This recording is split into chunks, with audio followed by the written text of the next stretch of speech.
you let me know when you want me to start. Okay, yeah, I will do an introduction right now. I'm just we're just seeing who else is on the waiting room. But, all right. So thank you, Frank, for joining us. So this is our actually first well, not so much formal, but informal talk session that we are hosting for the Durbin students. So today we have Frank Franchis, who is a French astronomer and planetary scientist. And we're very lucky to have him because he is one of the co-founders and the chief science officer of the telescope that we are all using currently, the Unistellar Equinox. So Frank did his PhD at University of Toulouse, and he is currently working at SETI. Is that correct? Right. You are part of SETI right now, and also at Unistellar. And so Frank, one of the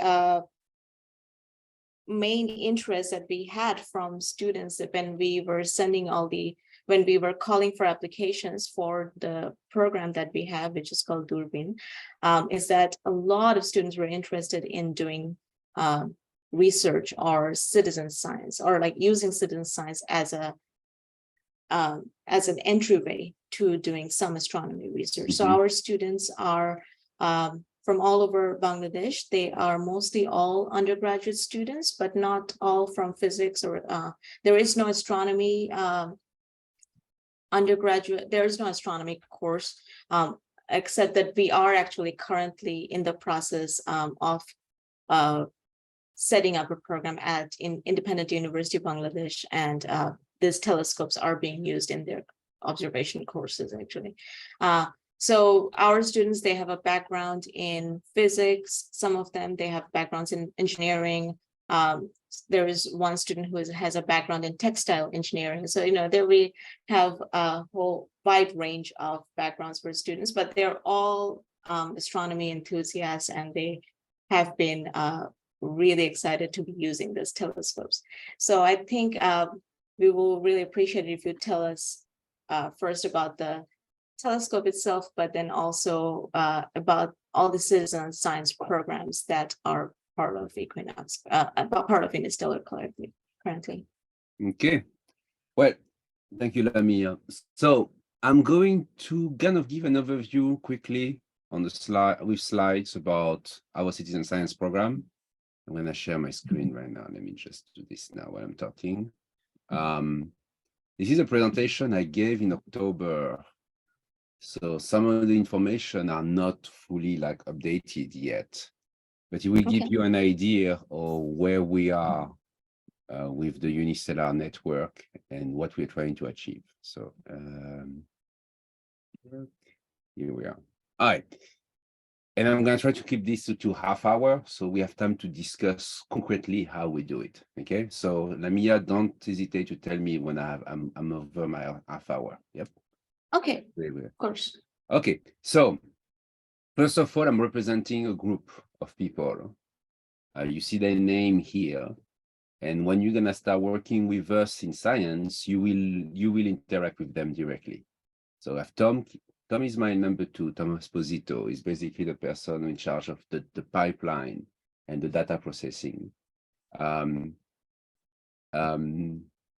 He's here. He's also the one who created the new science campaigns called Transient or Cosmic Cataclysms. I'm going to go for that later on. You will see that most people joined recently because the company was created in 2017.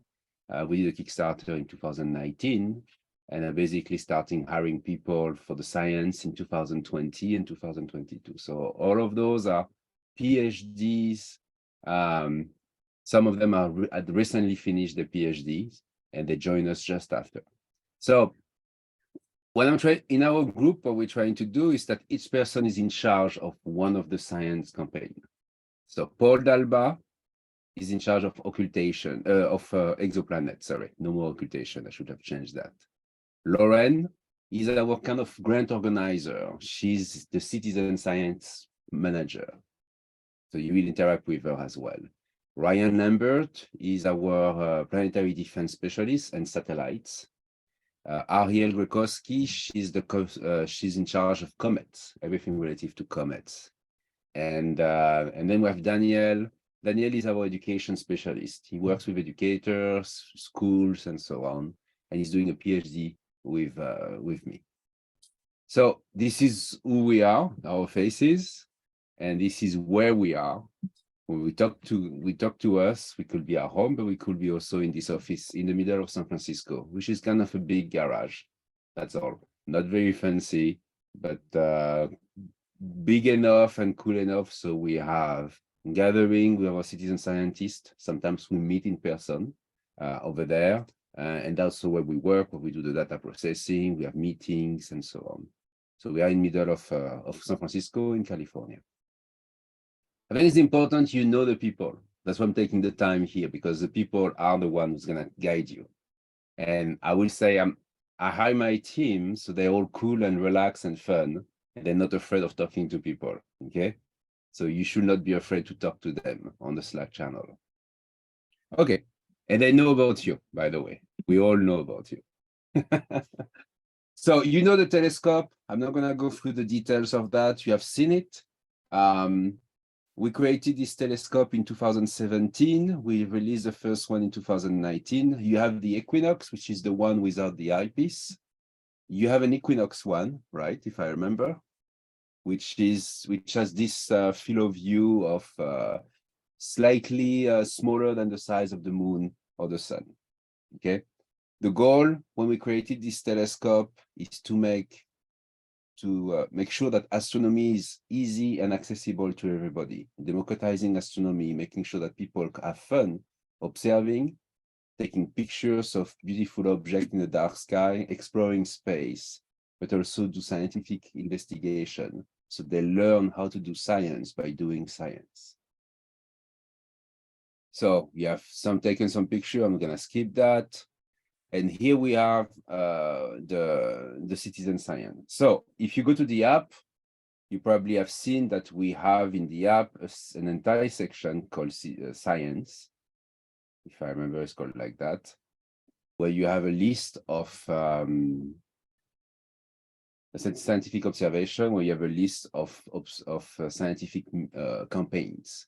That's what we call scientific campaign. Asteroid Occultations, Exoplanet Transit, Planetary Defense, Cometary Activity, Cosmic Cataclysms. So those are campaigns, and inside each campaign you have missions. Right now, when you click on the app and you click on mission, on one of the missions, you have this weird menu popping up, kind of complicated. It's because we did not finish that. We're still in beta mode for the science. What you have to do is to go on the website, on our website, to find the missions for each campaign. And I'm going to go through that later on. The website is its core and is essential to find what missions you want to do. You can prepare the missions in advance, save that in your calendar, and then you have everything ready for when you are using the telescope the night of the campaign. We are going to go through this. The network has been growing. We have more than 10,000 telescopes in the world. You are not there that on this map because at the time you didn't have the telescope, but in fact, we are updating the map regularly, and we are going to have you pop up here in Bangladesh. Among other telescopes we have now in Morocco, in Mali, plenty of places in India now, in Thailand, China, etc. So we're really growing the network in this part of the world. Multiple reasons. One is because that's the goal of Unistellar, is to bring astronomy everywhere and not only to the Western world. The second goal is to be able to do meaningful observations, and for that we need to have a full coverage of Earth, because if you're more observer in India, Asia, Bangladesh, this area of the world, we will be able to observe asteroids that are flybying over this part of the world, for instance. And that's one of the reasons we are really motivated to have telescope there. And finally, is also the place where a third of the people live on this planet. So, I mean, it will be logical that you have a high concentration of telescope there, since you have more people. So we're aware of that. We're an international company. I'm from Réunion Island. I'm not really French. Réunion Island is close to Madagascar. And I'm French and American, and I live in plenty of countries before I finish my PhD. So we have the international vision, and we don't even call it international because we don't like this term because it implies the word nation. We are a worldwide network, okay? Everywhere on this planet, we want people to have a unistellar telescope. So, I'm gonna skip that. A bit about the relationship. So Unistellar is a private company. SETI Institute is a non-profit organization, scientific organization. In 2019, we signed what we call an MOU. It's a contract where we defined a relationship between the two entities. SETI is in charge of developing scientific investigation for everything which is above the geostationary area, so in space. So the SETI is the main collaborator for science. And at SETI Institute, we don't work by ourselves alone. We have plenty of partners with whom we develop the scientific programs. We work with NASA, the TESS mission, the Lucy mission. We work with AAVSO, with the Observatoire de Paris, Charles University, etc., etc. And it's way more than what you can see here. All those scientific partners, they help us to identify the best science missions we can do with our telescope. We don't know everything. I don't know everything about transient event, about supernovae, and we have not time to learn everything. So we partner with AAVSO, for instance, who are very well versed in this topic, and they tell us what to do in some cases. Okay, so those are the scientific campaign we have: occultations, planetary defense, exoplanet transit, cometary activity, and the Cosmic Cataclysm, which has just been released in December. I'm going to show you a few examples of things we have done that are really, I think, are kind of the highlight of the network. In Réunion Island, Patrice Huet did a live show with us. I was in France at the time. It was 2 a.m. It was 4 a.m. in Réunion Island. And what Patrice did with us, he observed the impact of the DART mission on Didymos, the moon of Dimorphos, sorry, the moon of Didymos. And we saw the ejecta, the clouds of material, shortly after the impact. So we confirmed that NASA had indeed impacted the asteroid Dimorphos, and we saw the event live using our telescope. We are the only one who did that. We're the only group of scientists who did live show of the observation of this event.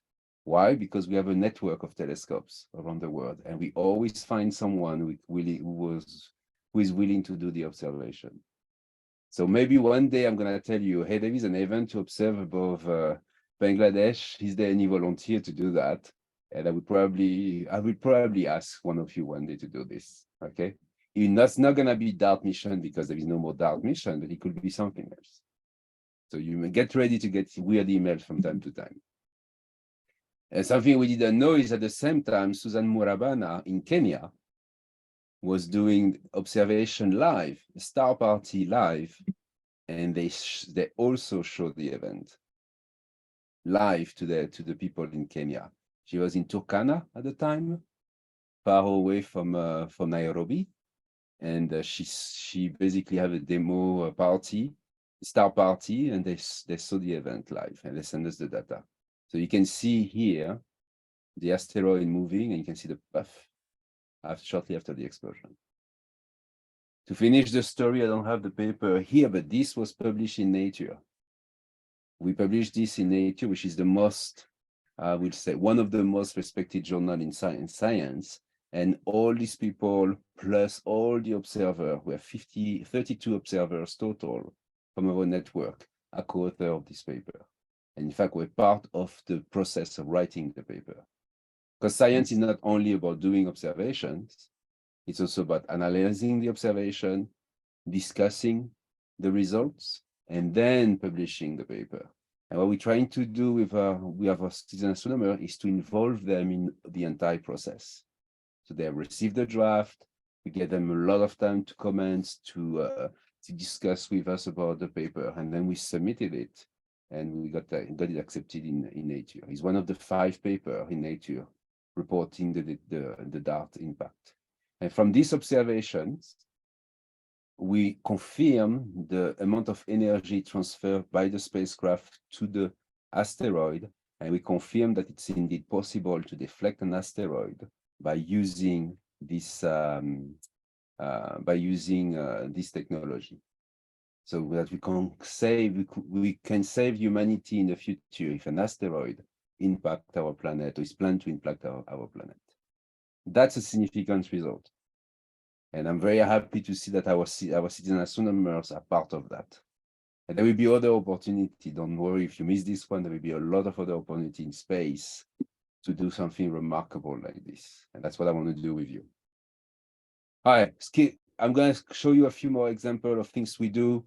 Comets. Sometimes we observe comets. We send alerts when there is a bright comet.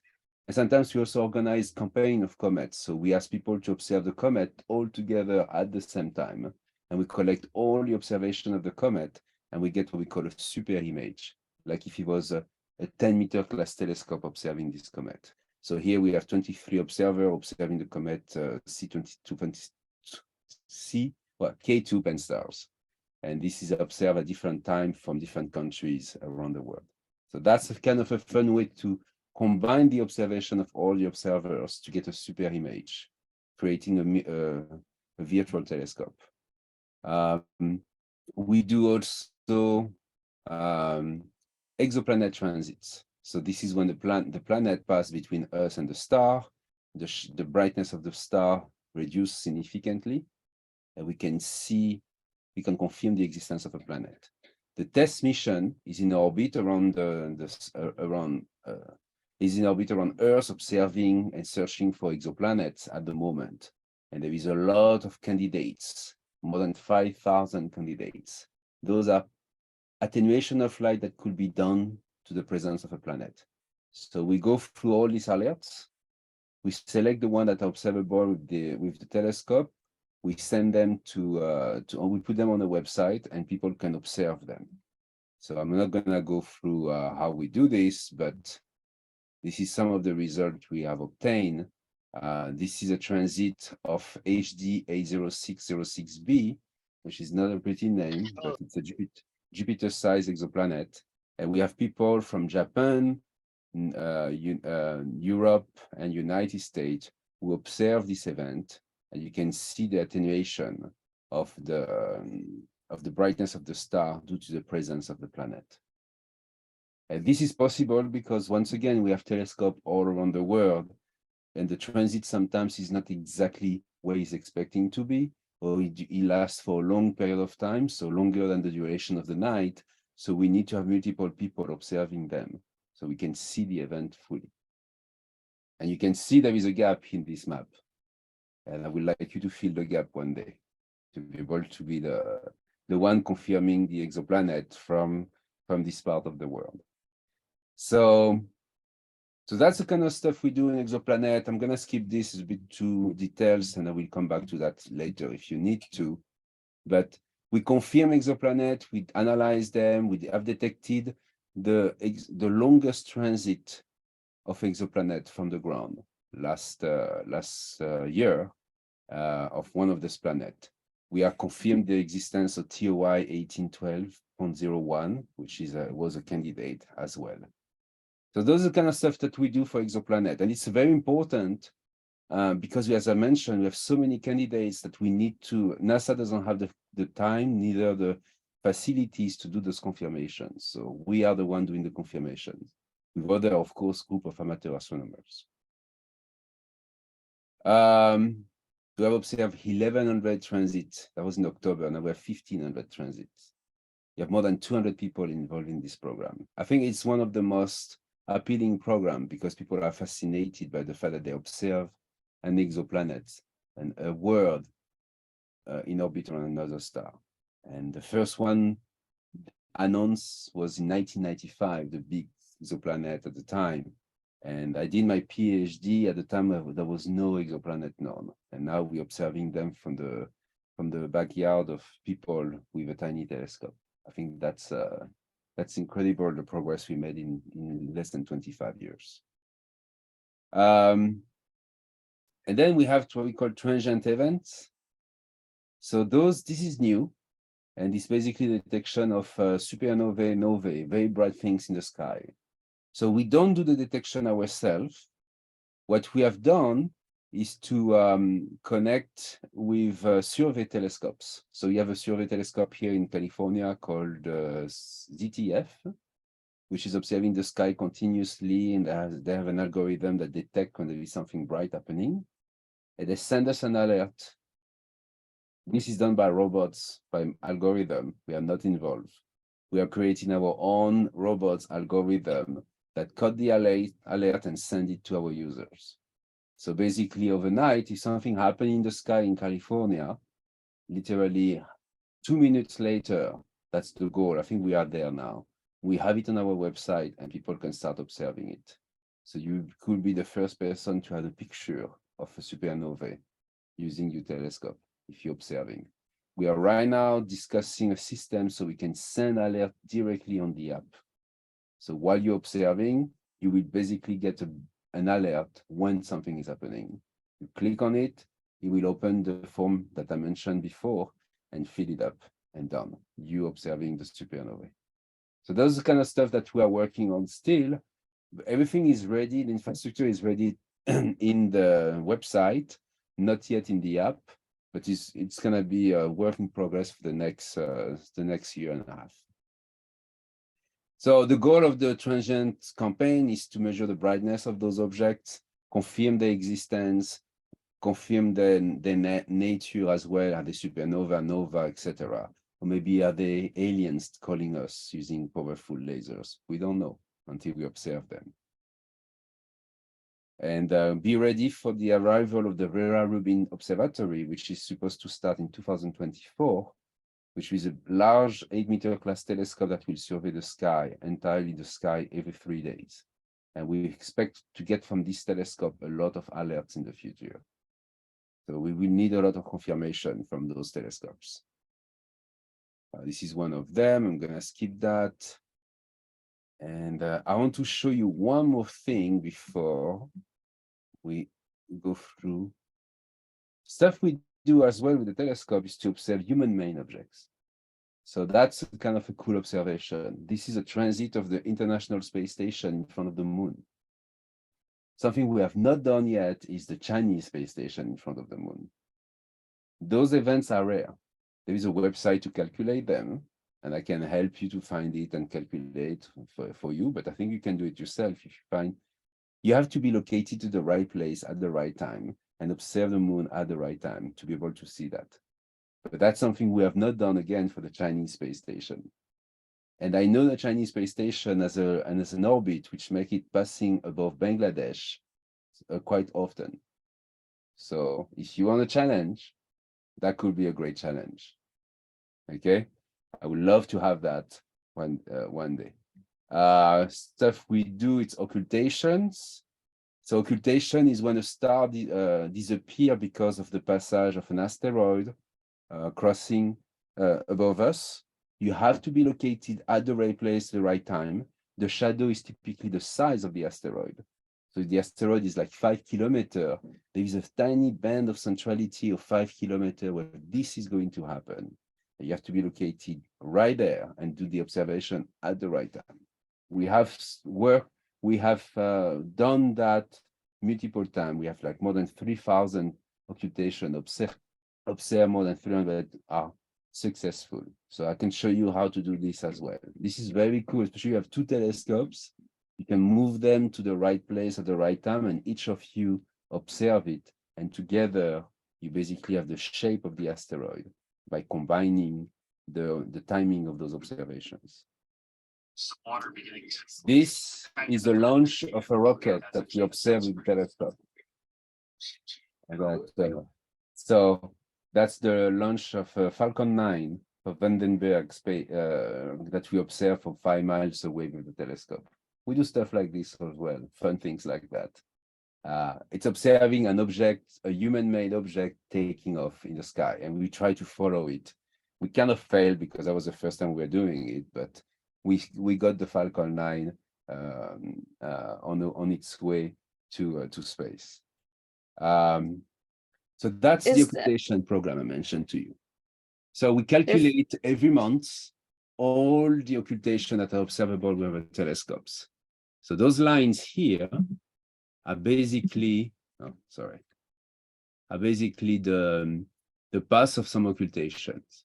When you observe them, what you see is the disappearance of a star that can last a few seconds or even less sometimes.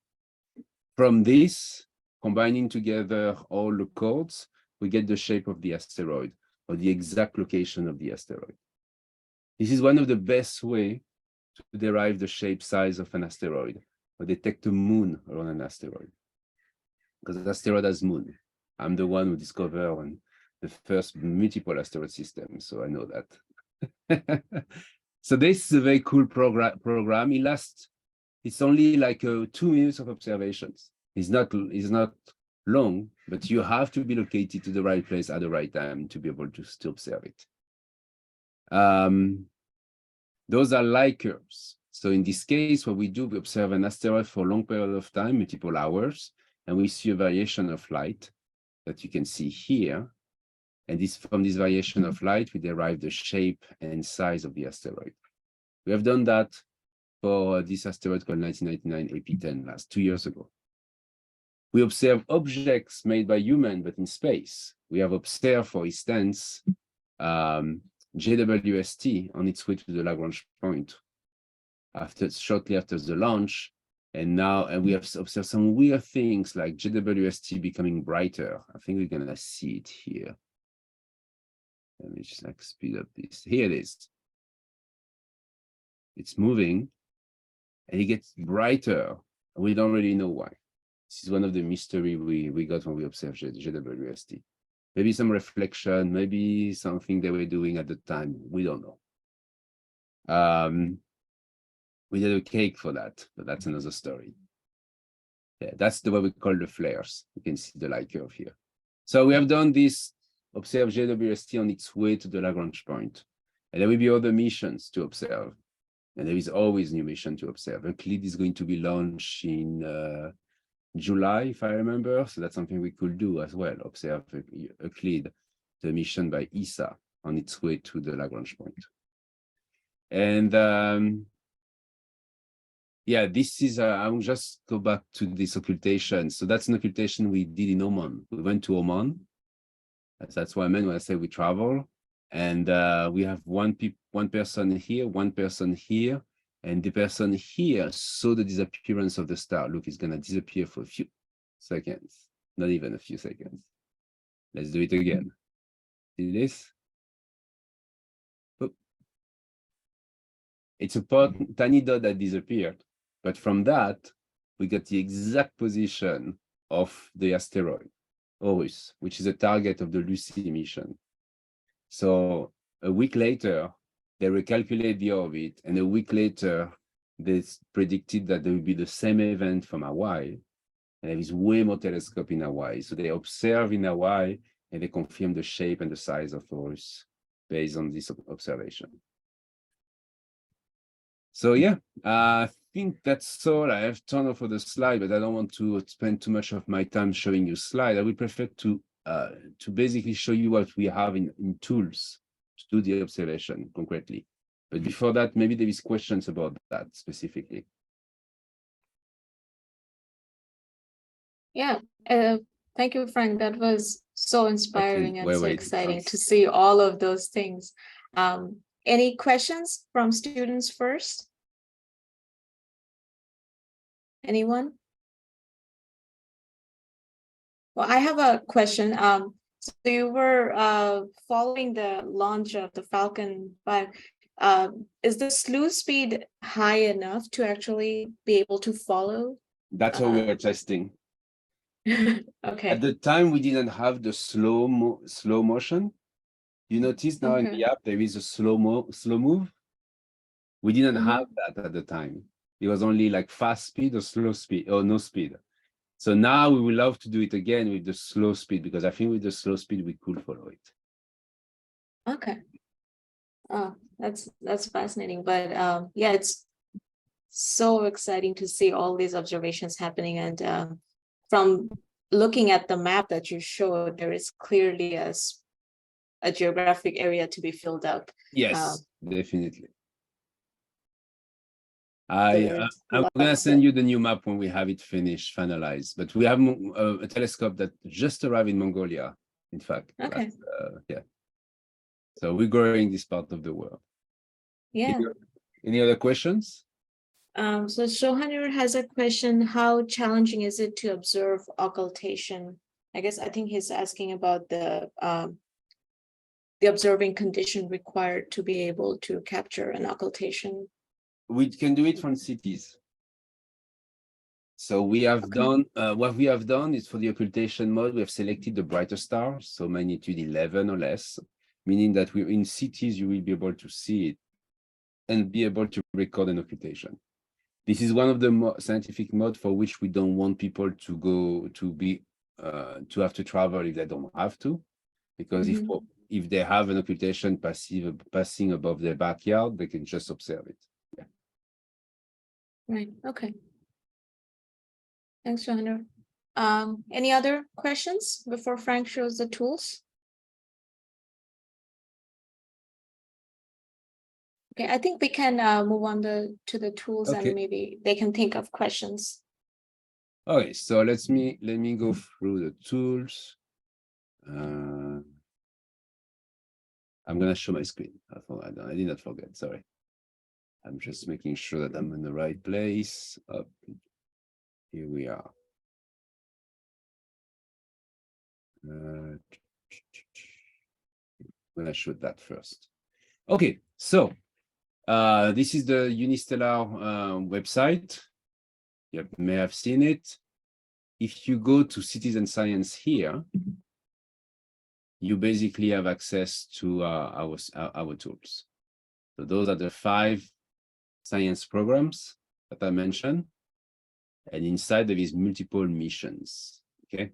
So what you do, let's do Exoplanet first. Exoplanet led by Paul Dalba. So you have an explanation of what is Exoplanet, the partner we have, which is NASA.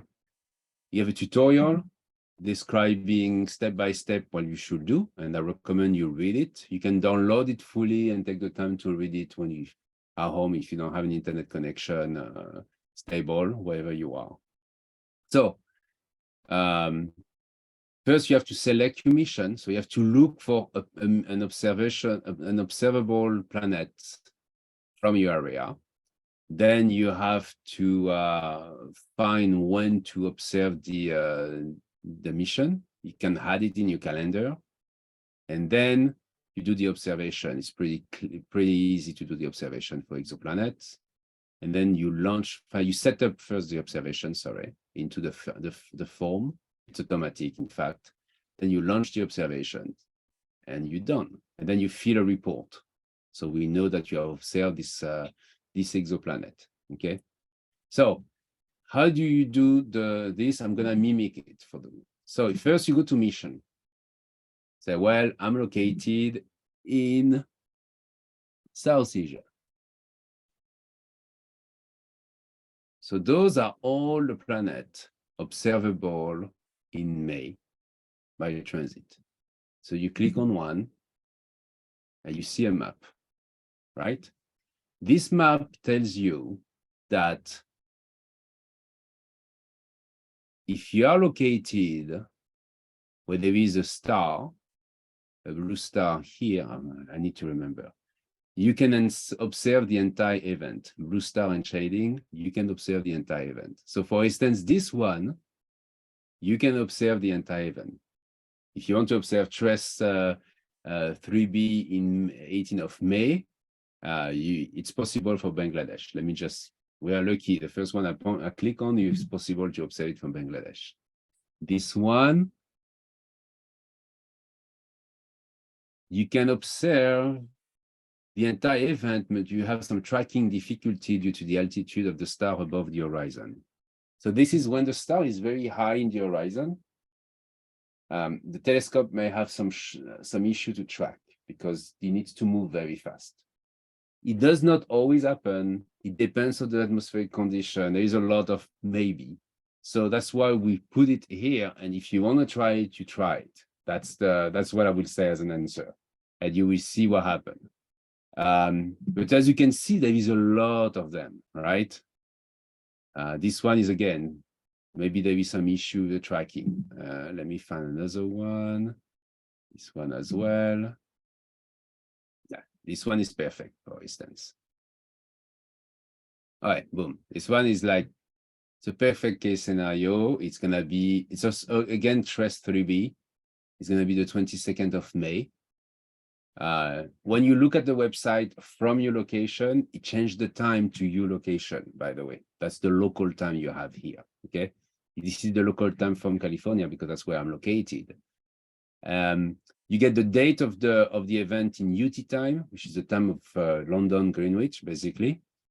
When it starts and when it ends. And you see this thing will last roughly 3.5 hours.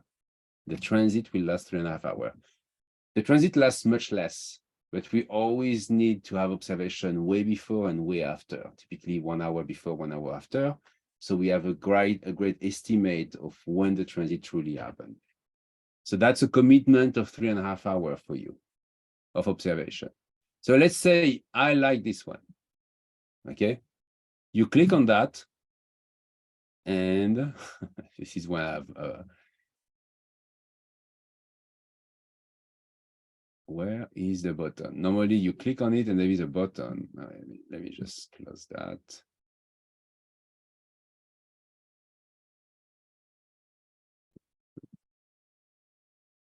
Where did they put the button save? Ah, it's above, sorry. Export. So let's say I have multiple events that I like. I'm gonna make up a thing here, okay? I like this one and I like this one, etc. There is one this June 6th, one on the 22nd of May, and one on the 19th of May. So that you can do something like that with you, Lamia, at the beginning to help them. Then you export to your calendar. So if you're on your phone, it's going to export it to your phone directly. If you're not on your phone, you have to do save it on your work, home. And I'm going to have to show you another window. I think I'm going to have to show you my entire screen. That'll be easier. It's a big screen. I'm sorry for that. You see it? Boom. And you have here the event. So the event has been added to my calendar. I have some information about it. You can read the information such as the rate ascension, declination, the exposure time, the gain, etc., which are parameters of observations. But you don't need that, in fact. You also have what we call a deep link here.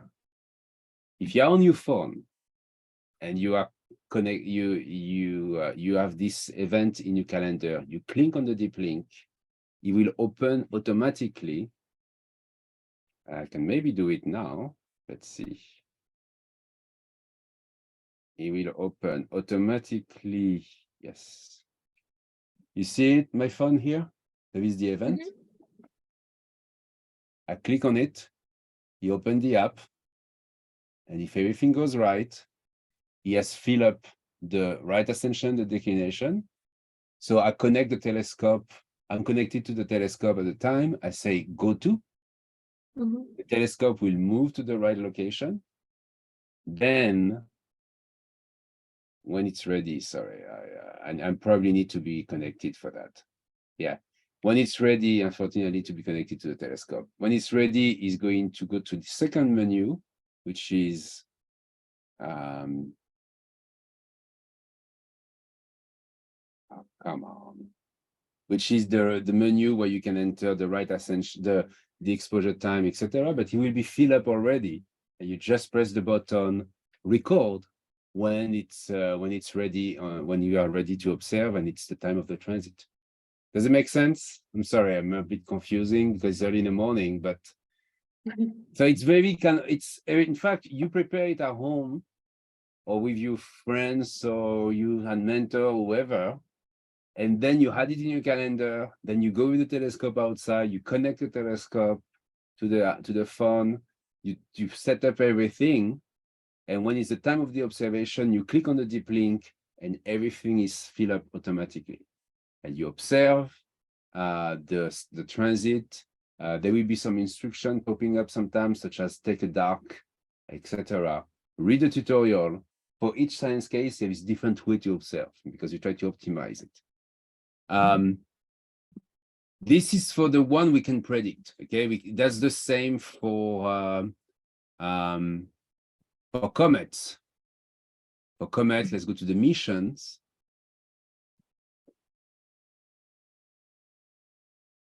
So comets, actually, we have mission to observe A3 and T4. And oh yeah, we have more than that. A3 and K2 still there, and 29P. So comets are moving targets, like asteroids and so on. So to do this, to point toward the comet, you need to use what we call the comet ephemeris. So you click on that. It's going to open a new tool. In this tool, you put your location. You choose first the target. Let's say you want to observe E3. You choose the location. You can, what's the name? It's Dakar, right?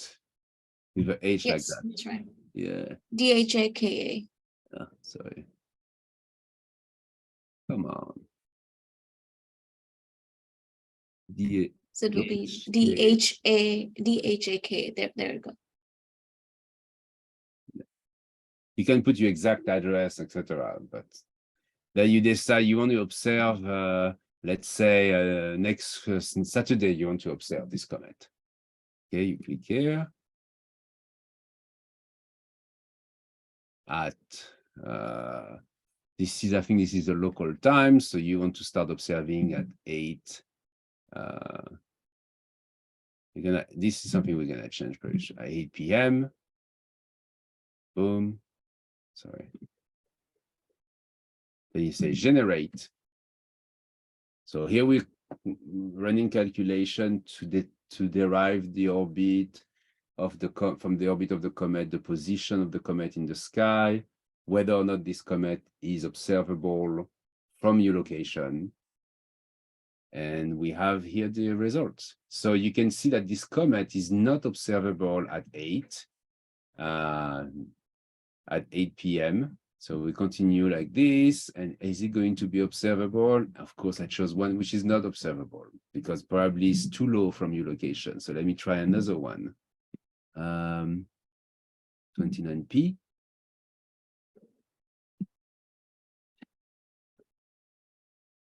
So Comet is still in work in progress. We have not yet done everything for Comet like you do for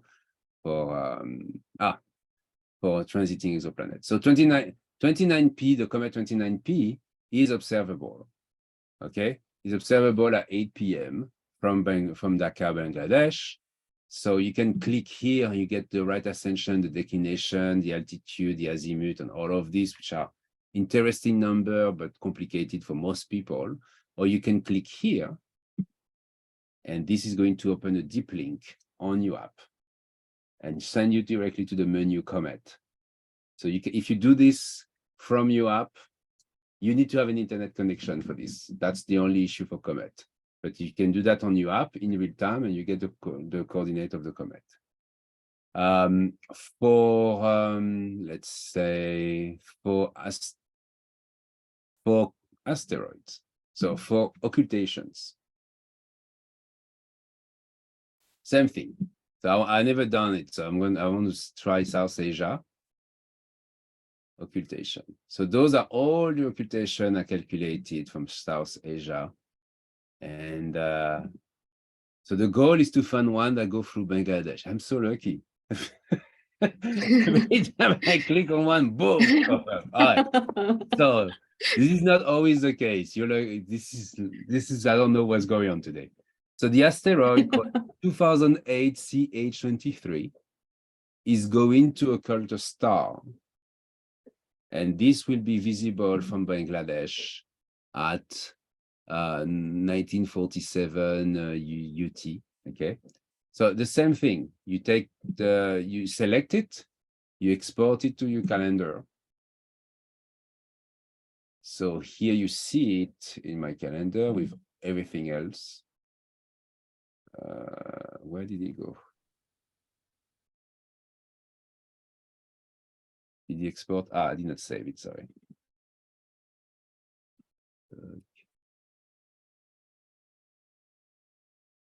Okay. So here tonight, you will be able to observe try to observe an occultation of the asteroid 2008 CH23. And this is a deep link. So you set up the telescope at, so that's my time, okay? At 12:40, for instance, you get it ready.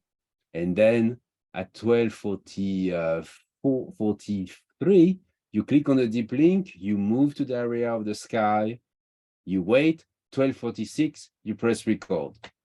Done. Easy, easy peasy.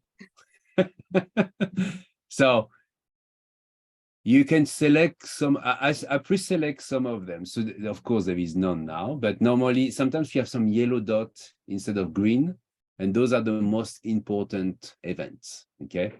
I sometimes don't select them for South Asia because we don't have a lot of observer, but you can ask me too. Okay, if you want to observe something, you say, hey, is it an interesting one? So this one is not going through Bangladesh, for instance, going through Mumbai. I have a lot of India here. I'm gonna look at the map to make sure. Yeah, we do have Bangladesh, so there is no reason. Because we define the area of the world ourselves. This is Sri Lanka, India. So you're gonna have to go by hand, but not for long. We are working on a tool where you just simply enter your location and it's gonna generate the one that you can observe. Okay, but that's not ready yet. For the moment, that's what we have.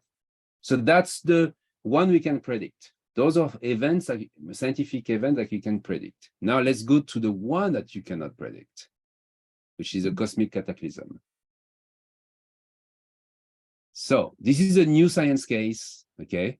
You can read about it here. I try to explain to you briefly. There is a tutorial as well. You go to missions. Boom. Okay, so this one, you can do it from you have to have an internet connection as well.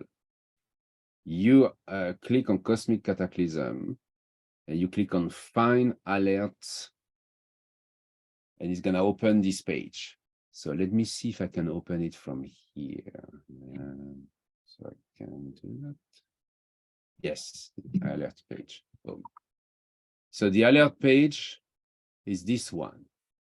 This table here contains basically alerts of bright events that has been detected using those surveys that I mentioned to you.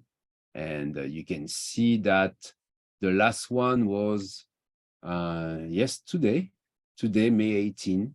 There was a detection of an event called ZTF and this stupid code here, but that's the identification number. And it's possibly a supernovae. This is the date of the discovery. That's the magnitude at the discovery. So it's very bright. Yeah. We select them, of course, there is way more. And then the right attention, declination, and what we want. So the same thing, you click on that, it's gonna open Cosmic Cataclysm, you go to the location, and then you record the observations. When you're done doing those scientific observations, we need to get the data because we can process them for you, and we basically combine those observations together to get a liker. So that's maybe something that I don't know how it can be done in Bangladesh if you have a good internet connection, but you will need to have a good internet connection to be able to send the data. So what I recommend, but to send the data to us, you can simply do this. You go to setting, My Viscope, and in my scope, there is upload here, and you click upload. So I recommend that you regularly upload your data on your telescope. This way, when you take a scientific observation, the memory of your telescope is kind of empty, and you can basically you can send us the data quickly, because that's the key. We need to have the data quickly. Unfortunately, there is no way yet to be able to get the data on the memory stick and so on. That's something we have been talking about for months and years, but it's not yet possible. We have to do it through the network. So when you send us the data, what we do, and that's what I want to show you now, the last step before I go, you're gonna join our Slack if you have not joined it yet. And in our Slack channel, we have bots.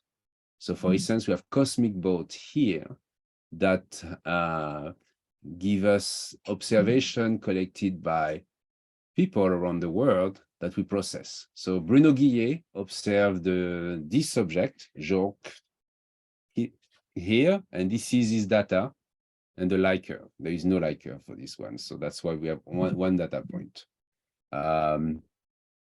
Defense,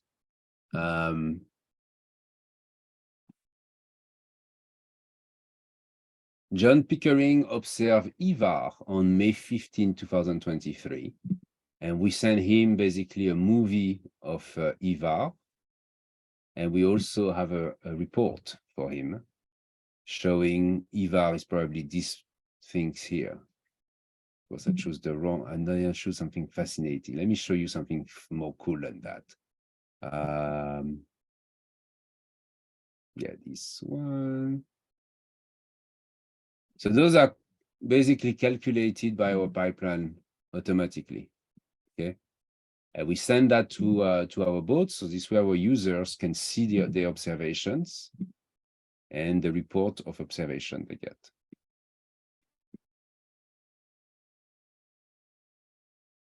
Yeah, that's Ivar, but he's not moving fast. I wanted to show you an asteroid that's moving fast so you can see the motion, but maybe this one. Yeah, this one is perfect. All right. No, he's not moving. Oh, he's moving, but because I have good eyes, I can see that.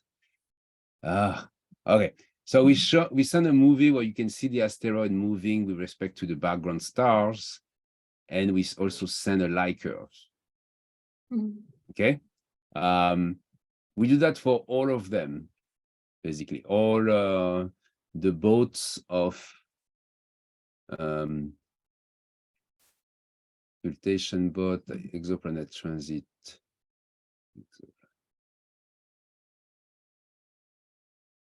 Here is occultation bot. All right, so this is something was processed last night. Mike Mitchell observed an occultation of the asteroid Rakrama, and this is basically the observation. So you can see the star that is supposed to be occulted. This is the lie curve, and I don't see an occultation. So I click here, and in fact, we have a report. We have a machine learning algorithm that analyzed the data, and we reported there was no detection. So probably this asteroid orbit is slightly off, and it does happen quite often.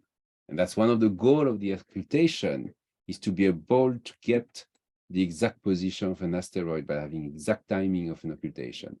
So this is the problem here, is that we have one person observing it. If we have one person here and one person here, another one here and another one here, maybe one of them will have detected the occultation, and we will be able to pinpoint the exact location of the asteroid for the next event. So those are the kind of stuff that you get on it when you are on our Slack channel. So I really recommend that you join our Slack channel, because on the top of that, you get the bots, so you get the results, but you get also conversations about events.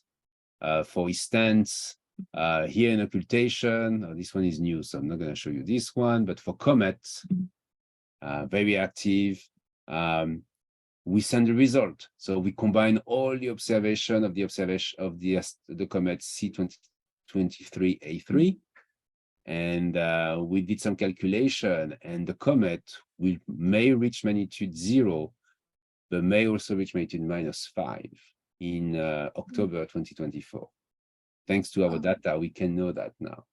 And regularly, we're going to add points from other people here to refine this orbit. So that's what I meant when I said there is a scientific conversation. We post results, we discuss with our users, they ask questions, we take the time to answer, so they understand what they're doing in the context of the survey of comets, or in the context of survey of transiting exoplanets and so on. Okay, it's a lot of information. Yeah. Well, but thank you so much, Frank. This was really, really, I mean, I am so excited to be, doing this. I wish I had one telescope here right now with me. Because I see that there were 2 observations that are possible tonight. So I think Robin has the telescope. Maybe he will be able to do something. Before I let you go, I was wondering if you can send us the link to join the Slack group so that all our members can join. I will do that. Yeah, I will do that right away. In fact, this way, I send it to you and you send it to everybody. And what I will recommend is that we create maybe the name of your group, a channel with your name of your group. So this way you can all interact with each other as well. You can have your own personal channel. I can create that for you. You let me know. And then you should not be afraid of introducing yourself.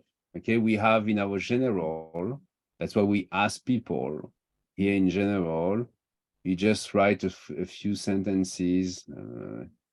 Steve joined us today and he tells us about him. He's in UK base. Peter, I'm interested in using my scope for variable star work, etc. So you don't have to write us a long poem, but just say, hey, this is my name and this is where I'm from, or this is what I like. So we kind of know who is joining. Okay. Cool. Fantastic. Then, Robin asked a question.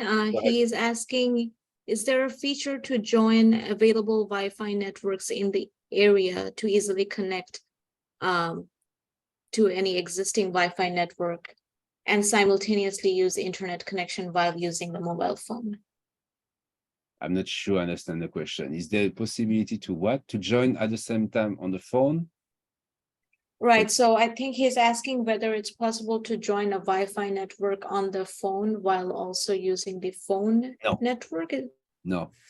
So what we need is to have, if you want to be able to do both, you need to have a phone that can emulate, can do 4G and Wi-Fi. It's not possible to do both. Okay.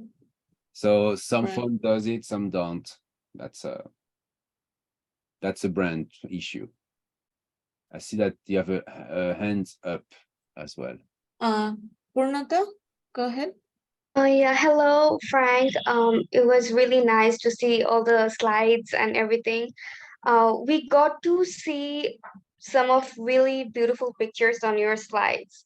So my question would be, what would you recommend us to, any specific way to process the images? Because we imported TIFF files once from the telescopes, and we tried to process it using DSS probably, and we were also trying to use coding to process the data. So what would be your recommendation to get like really nice pictures? So I am not an astrophotographer, so I don't really know much about that. But we have here in the Slack channel, we have something called E3. We have a ton of people who are gonna give you a lot of software and name about how to improve you. They do that. This is our community. They're much better than me at doing this. So they basically will let you know. So if you join the Slack channel, you can ask this question directly. In my case, what I do, I use Lightroom, which is a very simple application on iPhone to improve the image, the sharpness, the neatness, the luminance, etc. But for more sophisticated analysis, I recommend you join the Images Pretty and they will basically tell you how to do that in more details and even guide you and show you. I mean, some of our users have plenty of time, they're retiree people, and they love, in fact, teaching new tricks to people. So take the time to join and to talk to them. That Right, will be thank you. wonderful. I think we have one last question from Shahul before we let you go. Hello, Frank. Hello. It was really nice to hear you talk today. It was very much informative. Learned a lot of new things. Okay, but I more of a technical question regarding the telescopes. Yeah. I'm an astrophotographer, amateur one. Folks. What we normally do is we connect our camera to the telescope and then we take the photos, right? So there we have a huge amount of data that takes a lot of time to process.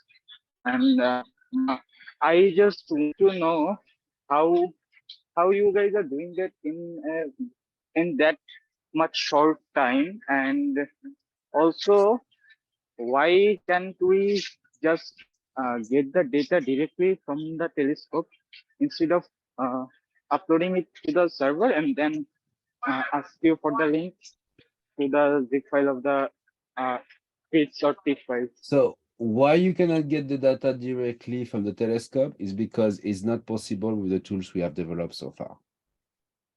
And that's something that everybody has been asking and everybody wants, me included. And for the moment, there is no way we can do that. There is a way we could do it maybe in the future with another telescope, but the telescope we have implemented right now, it's difficult. So that's unfortunate, but that's a decision we took in 2017, and it's very difficult to change that because the computer on board, etc. So that's the simple answer. For the first question, what was the first question? How is it doing the processing of the image in such a short time on board, and how is it doing it? That's the patent of Unistellar. That's kind of revealing the big secret of Unistellar, but literally what we do is what professional astronomers have been doing for the past 20 years, but better and faster than them, using algorithm that we developed ourselves. We do have, we're really doing background subtraction, meme image filtering and stacking and so on, but we do it very quickly. And that's really the secret of Unistellar. I mean, we're not the only one. Vaonis is doing this as well, etc. So we cannot reveal everything, but it's a Python. It used to be a Python code that we wrote, and then some good engineers took it and converted it in C++ to make it like 1,000 times faster using graphical cards on board the computer, etc. I mean, it's a very complicated. It's a very complicated topic, and I will not be able to explain everything because I've not done everything. And also, it's a secret source of Unistellar. We're not revealing this, but we're not cheating. That's something that people have been asking me a lot. We don't create images. We don't do machine learning to you know where you're pointing, and we had arms on the galaxy and all of this. This is not something we do. We are a scientific company, so the image you get is the image you will get with the best telescope, with the photons that you are collecting. Oh, that is fascinating, because I always thought there was a machine learning also going on in the back end. Like, there is a machine learning, kind of a computational. There is a machine learning, but not for. We're gonna make an announcement in June. Patience. In June, Okay. you will have some news. But the machine learning is not for the image; it's for the background or for the noise. I had one last question. Okay, so I really wanted to know. Should I continue? Yeah. Yeah, go ahead. I'm just writing to. So I really wanted to know: is it possible to do spectroscopic observation using the Unistellar telescope or the Equinox one? Is it possible to what? To do Is it possible? spectroscopy. Spectroscopy. People are putting GRISM in front of the camera to do spectroscopy. Once again, I forgot which channel, but there is a channel on Slack where they talk about that, and I will find it for you.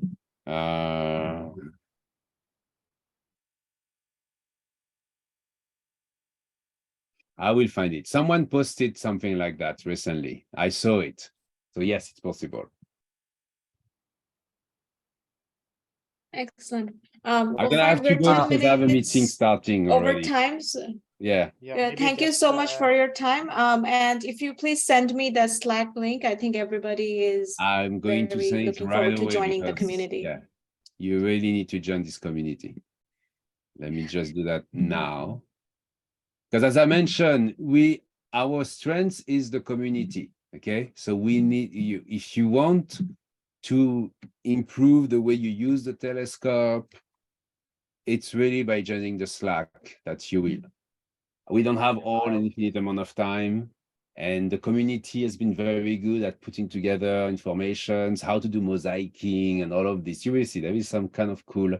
If you don't find information, you just ask. There will be always someone who will take the time to answer to you. Okay. Excellent. Thank you so much, Frank, for joining us. Thanks, Frank, as well. Thank you again, and I hope to see you on Slack. Put your picture or something so we know who you are. Okay, please. So we have I don't have the opportunity to come to Bangladesh. Maybe I will one day, but in the meantime, we see each other in person, or at least on Slack. Just before you go, I also wanted to give a good news. I might get some fund from the university to buy another telescope. Okay, excellent. Okay, bye-bye. You take care. Thank you, Frank. Bye-bye.